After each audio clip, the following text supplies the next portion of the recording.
G'day everyone, this is Rick here. I've been just asked to give a few pointers on fishing the reef. This is a lovely day, we're out in the reef today, and I thought it'd be good if we just looked at a few pointers on fishing the reef for a particular species.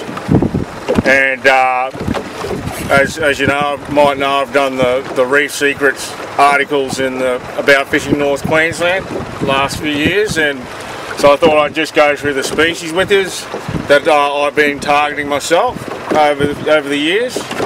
And just starting with the reef flats and the shallow areas, we've got the Spangled Emperor. The Spangled Emperor is a great sport fish and really punches above its weight. And I enjoy fishing for them because of that particular aspect.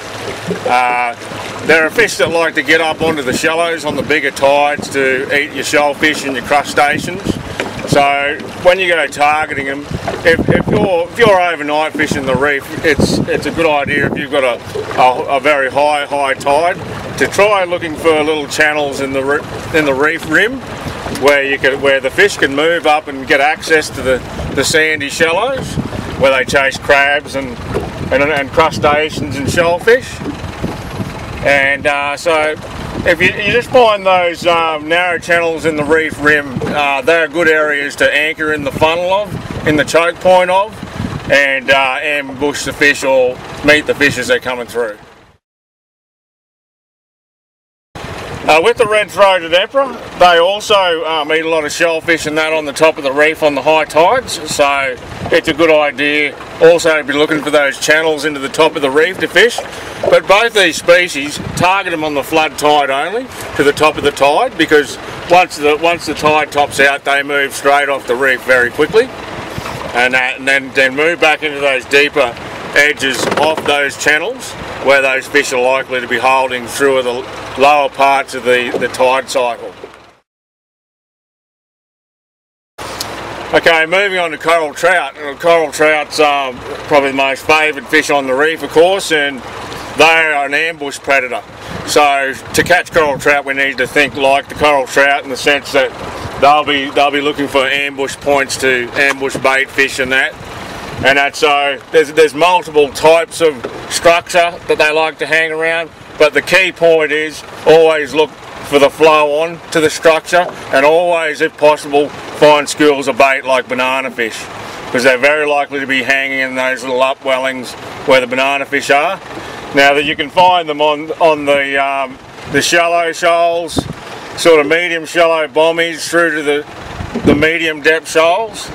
And also shoaly points are very good for them, and but basically they like flow and they like areas where they can ambush bait fish, so that's the key point with coral trout. Moving on to trevallies, and well, particularly trevallies, they love the reef corners, points, shoaly spurs, where there's schools of bait fish, and they've got an ambush zone where they can just move in across the corners of those points, smashing the bait. And also bommies that funnel into deep reef gutters can always work well for giant trevally and other trevally species, so they're also good areas to hunt them. But once again, look for the bait, look for the rippling schools of fusilier on the surface, and listen for any bait schools are being crashed, and target those spots. With your Spanish mackerel, probably my favourite spot is shoaly spurs that jut out from reef corners where strong tide, strong currents hit. Areas where the tide is likely to split and go in two directions, I'll be on those corners. Sunken bommies and medium and deep shoal also, the Spanish will hang around. Just look for your bait schools once again, and particularly listen for schools that are under attack where they make that crashing sound. Okay, so that's just a few species I'd like to cover now, and hopefully this can help you in some way. See you later.